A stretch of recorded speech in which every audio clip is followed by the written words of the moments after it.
Hello and welcome to another episode of the Molecular Cell Biology YouTube channel.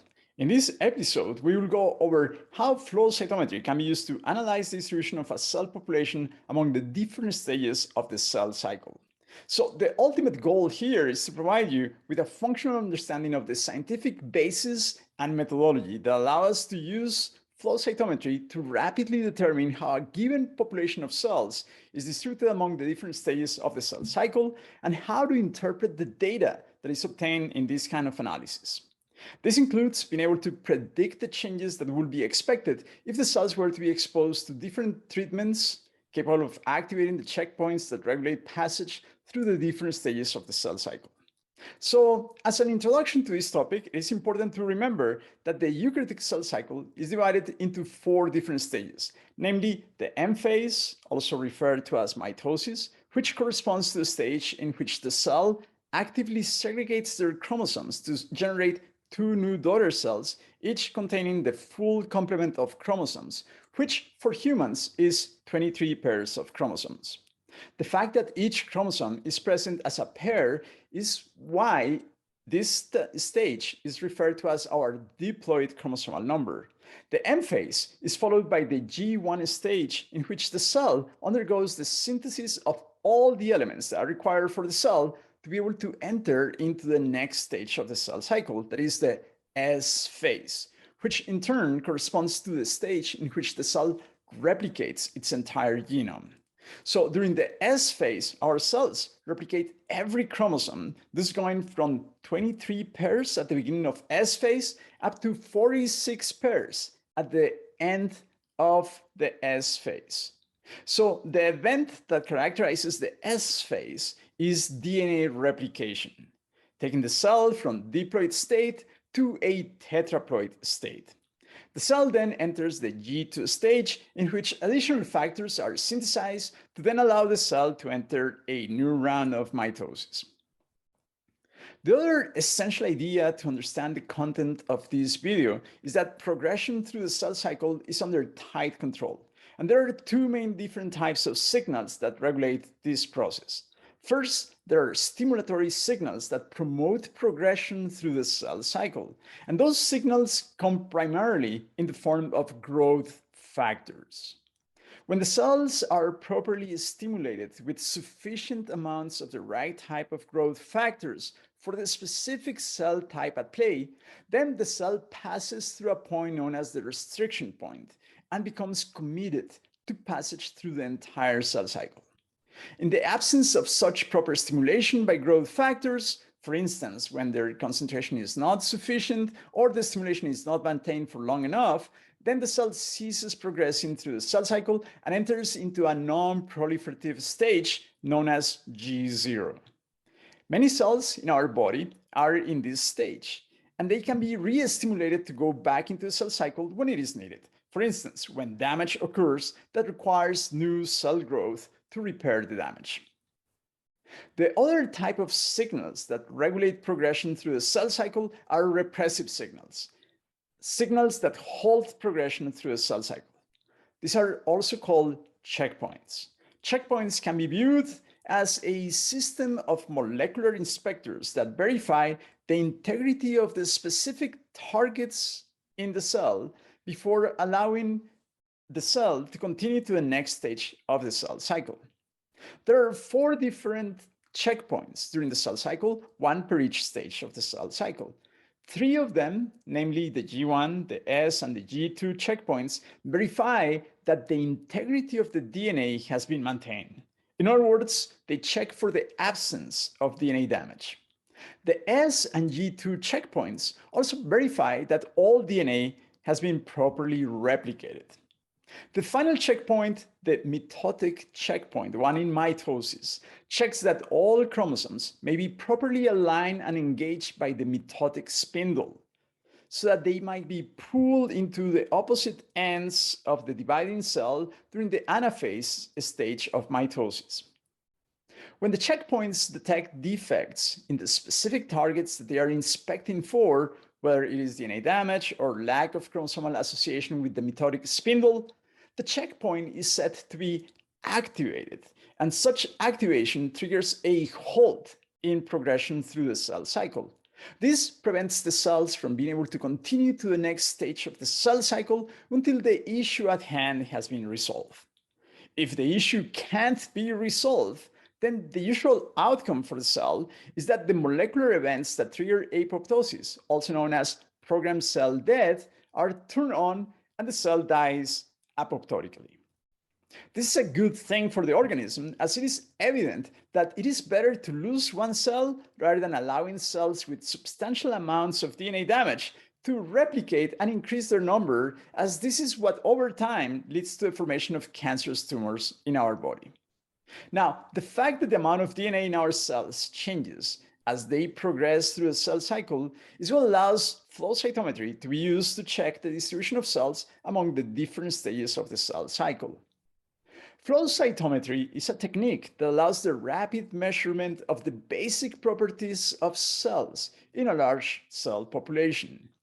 Before being analyzed by flow cytometry, adhesive cells, the ones that either form solid tissues in our bodies or grow attached to the vessels in tissue culture, those type of cells are treated with a protease, typically trypsin.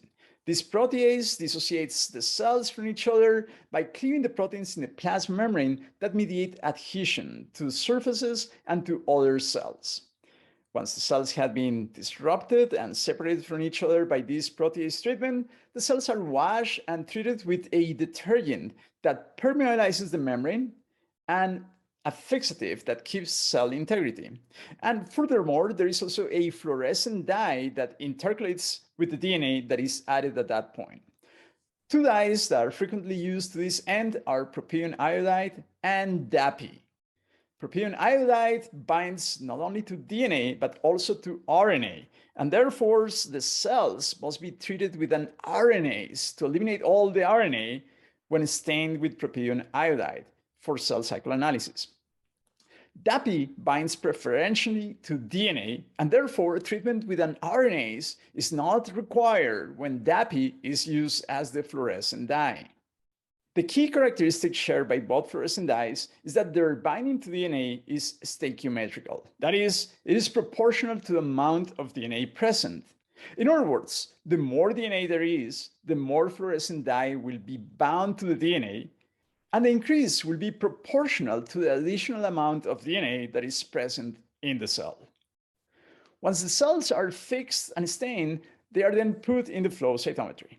In there, the cells are carried by a stream of buffer that ends in a nozzle that allows the cells to pass one at a time through a laser ray that hits the cells. As the cells get on the way of the laser ray, a sensor detects the amount of light that is scattered by the cells, as well as any fluorescence that might be emitted by the cells. The amount of fluorescence emitted is proportional to the amount of fluorescent dye that is bound to the DNA, which in turn is proportional to the amount of DNA that is present in the cells. Therefore, for every cell that passes through the laser, the flow cytometry is able to associate a certain value that corresponds to the amount of fluorescence emitted by that cell. Thousands of cells pass through the laser in a short time frame. Thus, the system produces a readout that indicates the number of cells that are present at the different values of fluorescence intensity. This is represented in a two-dimensional graph where the x-axis represents fluorescence intensity and the y-axis represents cell number. To better understand this, let's first consider how this type of analysis would look like for a synchronic cell population. That is, a population of cells in which all the cells are going through the different stages of the cell cycle at the same time. For those cells, the first readout when all the cells are at the G1 phase will show that the amount of light emitted corresponds to that associated with having 1 times the full DNA content. That is the diploid amount of DNA. As the cells then enter into S phase and more DNA starts being synthesized, then the intensity of light that is emitted will increase gradually, moving toward reaching twice the initial value. Finally, when all cells have finished replicating the DNA, all cells will reach the G2 stage, and the amount of fluorescence that is emitted will be twice the one that was initially emitted, as now the amount of DNA is twice the initial amount. But most cell populations are not synchronic, and you're likely to find cells in all different stages of the cell cycle. For those more typical situations, you will find a certain fraction of cells emitting the fluorescence associated with the diploid genome. And then you will find some fraction of the cells emitting intermediate levels of fluorescence, that is, between the initial amount and twice as much. And then you will find another fraction of cells that emit twice the initial amount of fluorescence. The final fraction corresponds to the cells that have already fully replicated their genome. The simultaneous presence of these types of cells, of all of them, provides for the type of profile typically seen for asynchronic populations in this type of analysis. That is, two peaks, one representing the G1, another one representing the G2M stage, and those two peaks are separated by kind of like a valley where the cells that are undergoing the S stage of the cell cycle will be located. So those are cells that are replicating their DNA. A relevant question related to this is, what would be the main factor that determines the percentage of cells that you will observe in each stage? It turns out that out of all the different possibilities presented here, the one that determines the fraction of cells observed in each stage of the cell cycle is the duration of each stage. To better understand this, let's assume that we have a cell line in culture that divides in average once every 24 hours. And now let's assume that for this cell line, the duration of each stage of the cell cycle is as indicated here. That is 2 hours in mitosis, 12 hours in the G1 stage, 6 hours in S phase, and 4 hours in the G2 stage. The full cell cycle could then be represented as a pie that is split into 12 equal parts, and each slice in this pie will then represent 2 hours. Following the durations indicated for each stage of the cell cycle, then one slice will represent the length of the M phase, 6 slices the length of the G1, 3 the length of the S, and 2 the length of the G2 stage. Finally, let's assume that the circles that are present within the slices in the pie represent a certain number of cells, for instance, 100 cells. If all the cells are moving along the cell cycle at the same speed, then after 2 hours, the cells that were in the M phase will be in the first slice of the G1, and the ones that were in the first slice will now be in the second slice, and so forth. After 6 hours, the cells that were in M phase will now be in the third slice of G1, and the ones that were in the first slice of G1 will now be on the fourth slice of G1. With this in mind, what matters here is that the fraction of cells that will be in each stage of the cell cycle will remain about the same at any given time. And this will be true as long as the duration of each stage remains constant.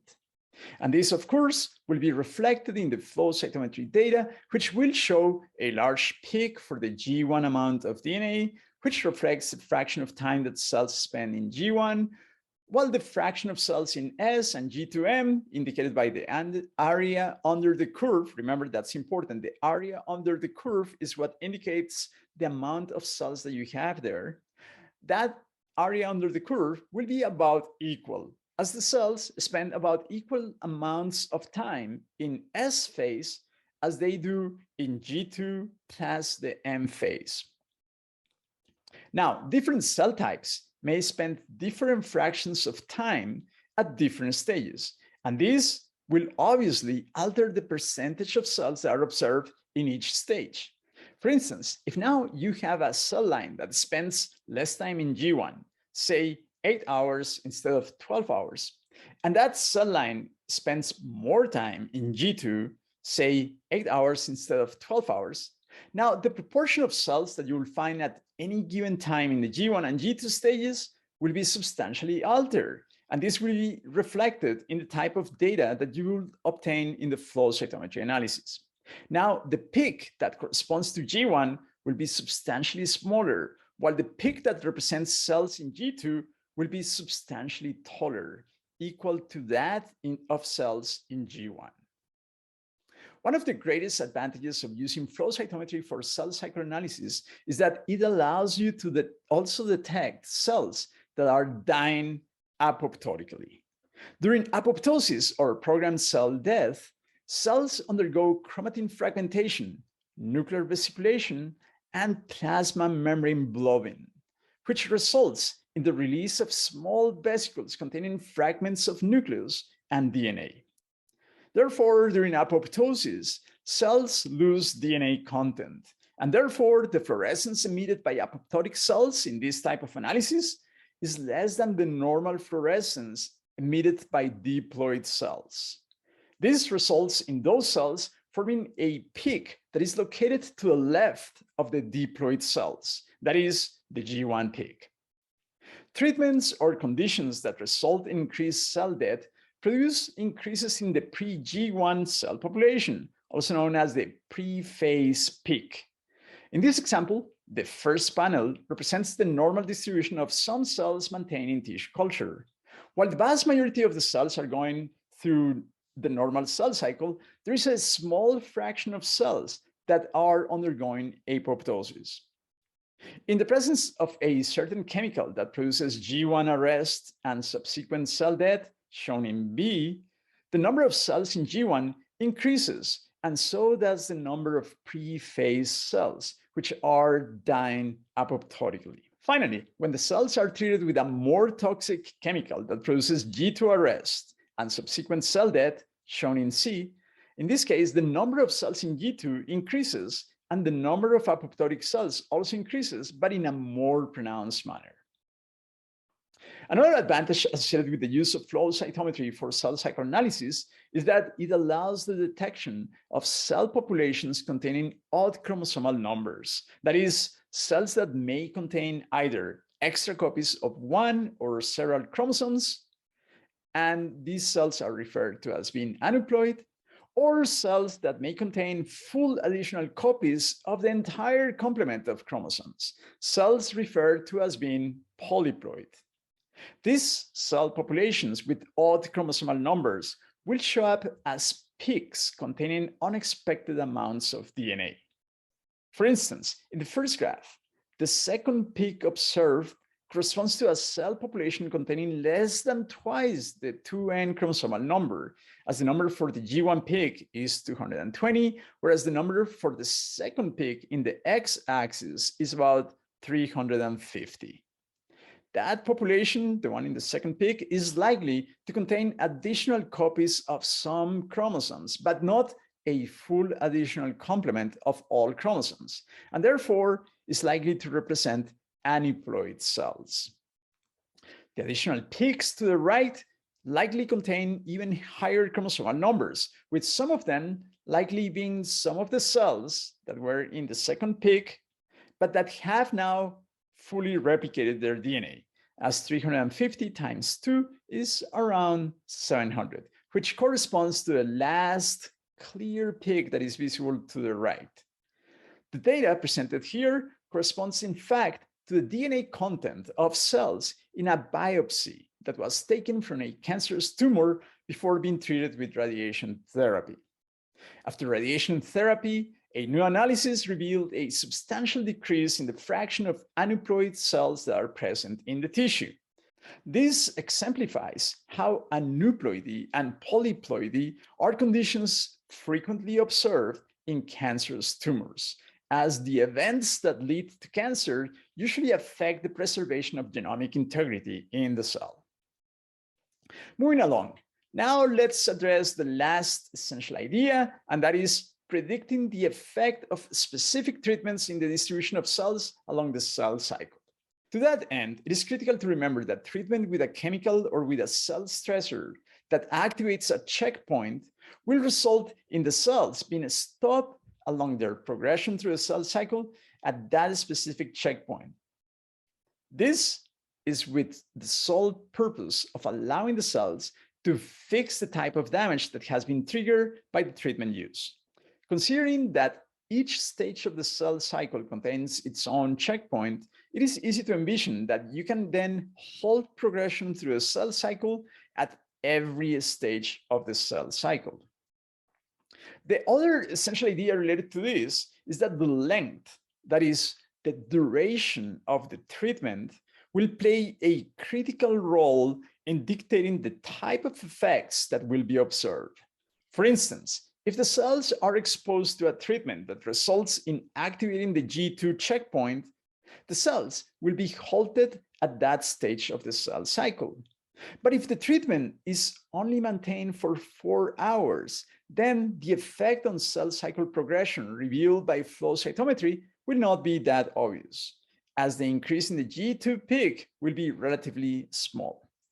This is simply due to the amount of time that it takes for cells to progress from one stage of the cell cycle to the next. If the halt in G2 is kept only for 4 hours, then the amount of cells in G2M will increase only by about 1.3-fold. As the cells in N phase will now move on to be in G1, and only 2/3 of the cells in S phase will have already reached G2. The number of cells in S phase will remain constant, while the number of cells in G1 will decrease by about 1/6, as the cells that were in G2 are not progressing into M nor G1. There will be no cells in M phase, but this won't be visible in the flow cytometry analysis because the amount of DNA in cells that are in G2 is the same as the amount of DNA in cells that are in M phase. And therefore, flow cytometry cannot distinguish cells in G2 from cells that are in M phase. Now, if the duration of the treatment that activates the G2 checkpoint were to be extended substantially and were to be held now for, say, about 20 hours, then this would allow basically for all cells to be stuck at the G2 stage of the cell cycle, with the sole exception of cells that were in mitosis at the time of treatment. Those cells will be about to complete DNA synthesis, and therefore their DNA content will be very similar to that of cells in G2. Therefore, now the flow cytometry analysis will show basically all cells in the G2M stage of the cell cycle. Thus, again, the duration of the treatment given to the cells plays a critical role in the magnitude of the changes that will be reflected in the flow cytometry analysis. And of course, the best way to ensure that full effects will be observed is to give treatments that last for an entire cell cycle, that is 24 hours. This, in fact, is one of the approaches used to synchronize cells so that all cells will be at the same stage of the cell cycle. While most immortalized human cell lines maintained in tissue culture display overall fairly similar profiles of cell cycle distribution by flow cytometry, small differences are typically observed. Some cells, even when maintained under optimal conditions, show slightly larger percentages of cells undergoing apoptosis, while others show larger or smaller proportion of cells at the different stages of the cell cycle.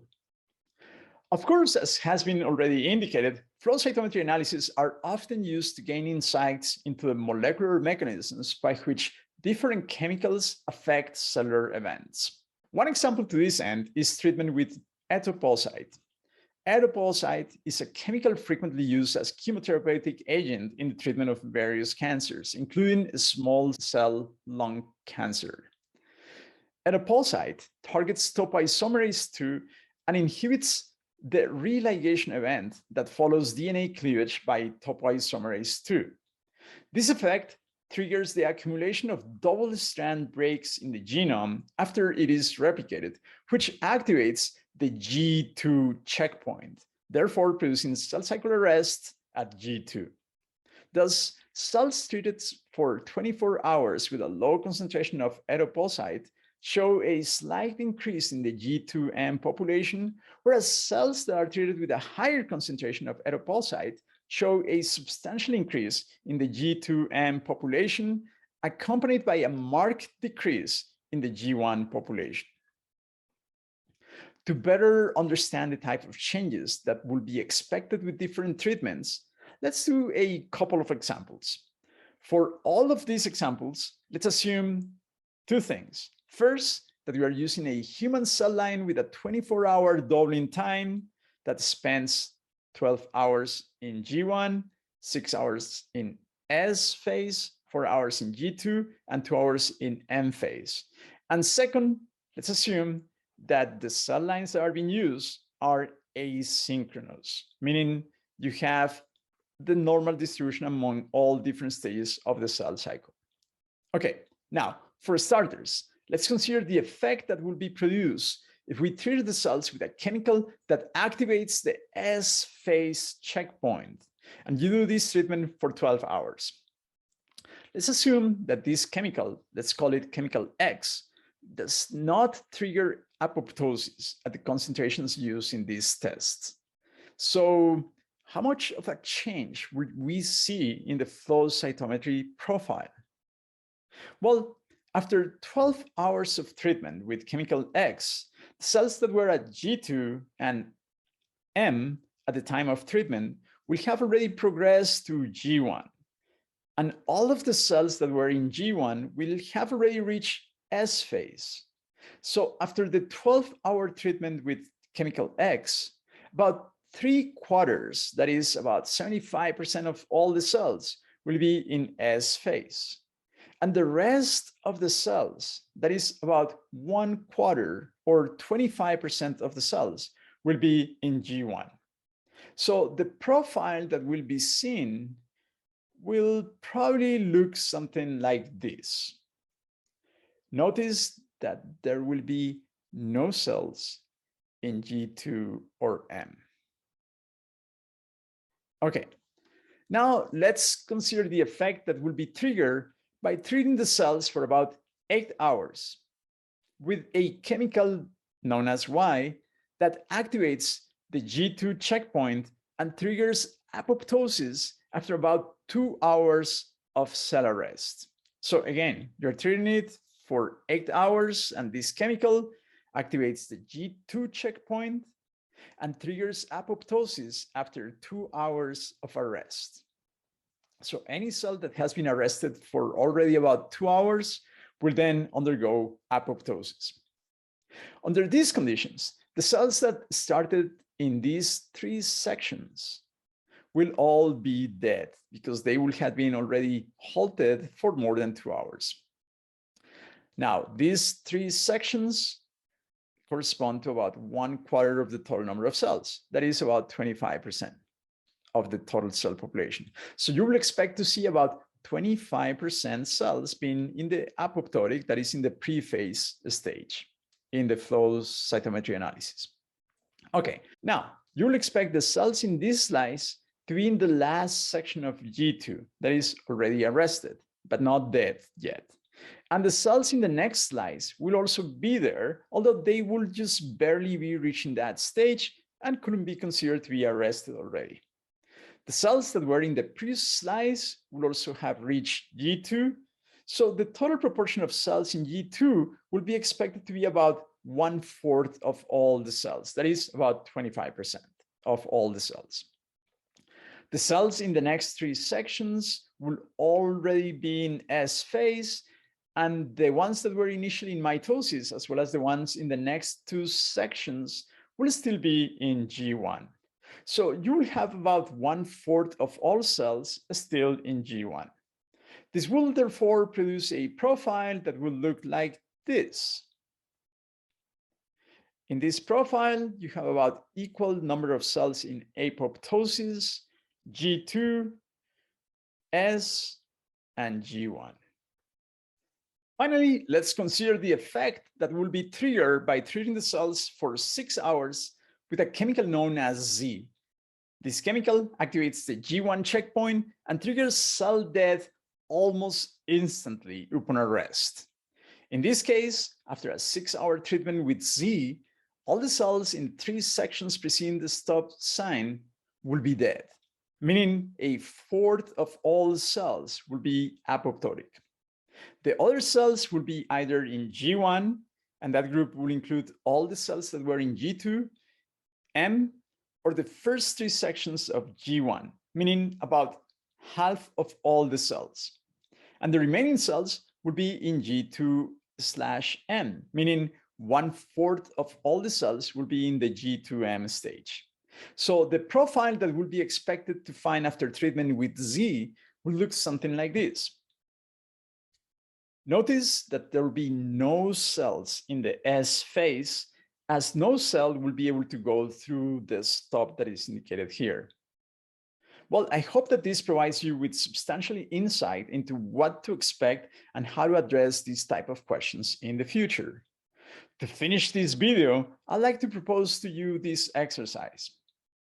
What will be the effect of treating the cells for 12 hours with a chemical known as XYZ, which triggers arrest in the M phase and triggers cell death after 6 hours of arrest?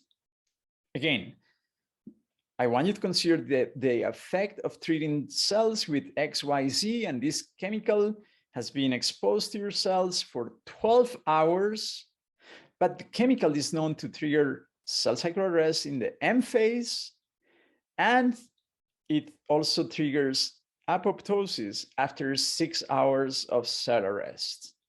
Well, I am really curious to see what you will expect after such treatment. I would like to know how you envision the cell distribution to be that will result upon this kind of treatment to the cell population. So if you want to offer your answer, add it as a comment to this video. So add your thoughts about what will be obtained in the flow cytometry analysis after doing this kind of treatment. Add it as a comment to this video.